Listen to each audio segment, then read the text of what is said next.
सादर जय जिनेन्द्र। स्वागत है आप सबका नवतत्व सुधा में। आज हम स्वाध्याय करेंगे जैन तत्व विद्या के खंड 3 का तीसरा बोल, जो है अजीव के 14 प्रकार। पिछले वीडियो में हमने जीव के 14 प्रकार के बारे में जाना। तो जीव का प्रतिपक्षी होता है अजीव। जितना जरूरी है जीव को जानना, उतना ही जरूरी है अजीव को जानना, क्योंकि अजीव के बिना हमारा कोई भी कार्य होता ही नहीं है। जब तक जीव यानी कि आत्मा के साथ अजीव लगा रहता है, पुद्गल लगे रहते हैं, तब तक आत्मा बहुभ्रमण करती रहती है। तो अजीव के मूलतः 5 भेद होते हैं: धर्मास्तिकाय, अधर्मास्तिकाय, आकास्तिकाय, काल और पुद्गलास्तिकाय।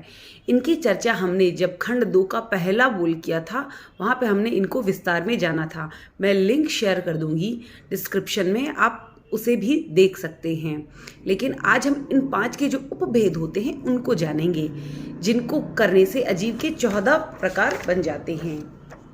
तो अजीव के 14 प्रकार हैं: धर्मास्तिकाय के 3 स्कंद देश प्रदेश, अधर्मास्तिकाय के 3 स्कंद देश प्रदेश, आकास्तिकाय के 3 स्कंद देश प्रदेश, काल का 1 काल और पुद्गलास्तिकाय के 4 स्कंद देश प्रदेश और परमाणु।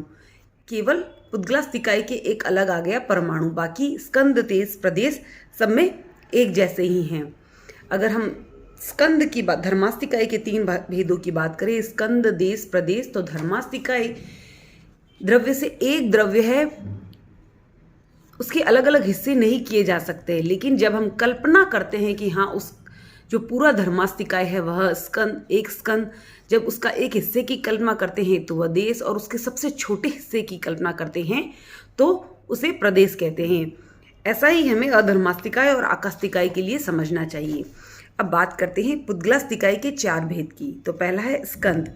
तो स्कंद की क्या परिभाषा है? अखंड वस्तु या परमाणुओं का एक ही भाव। परमाणु क्या है? पुद्गल की सबसे छोटी इकाई को परमाणु कहते हैं।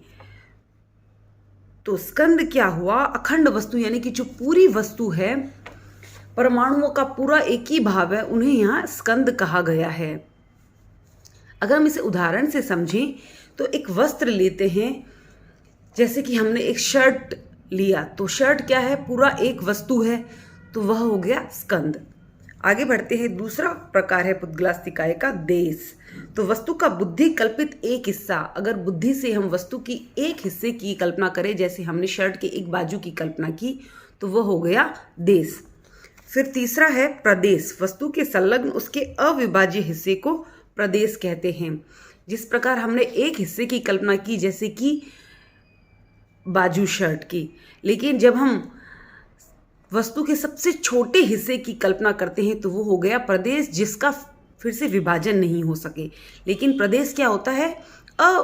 वस्तु का संलग्न हिस्सा है। जो छोटा हिस्सा हमने सोचा है वह वस्तु से जुड़ा हुआ है।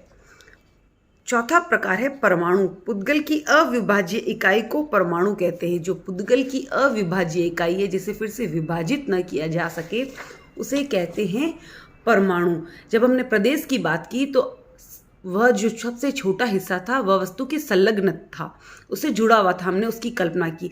लेकिन जब उसी जुड़े हुए हिस्से को अलग कर देते हैं तो वो परमाणु कहलाता है। जब तक जुड़ा हुआ है तब तक प्रदेश, जब वह अलग हो गया तो परमाणु कहलाता है। तो पुद्गल क्या है? जिसमें वर्ण हो, रस हो, गंध हो, स्पर्श हो, उसे पुद्गल कहते हैं। जब हम परमाणु यानी कि पुद्गल की सबसे छोटी इकाई की बात करते हैं, जो परमाणु का सबसे छोटा हिस्सा है, फिर भी उसके अंदर वर्ण, गंध, रस और स्पर्श रहते हैं, वह से अलग नहीं होते हैं। इन्हीं के आधार पर परमाणु अपना स्वरूप बदलता रहता है। परमाणु का वर्णांतर, गंधांतर, रसांतर और स्पर्शांतर होना सम्मत माना गया है। इस दृष्टि से इसे शाश्वत और अशाश्वत दोनों कहा गया है।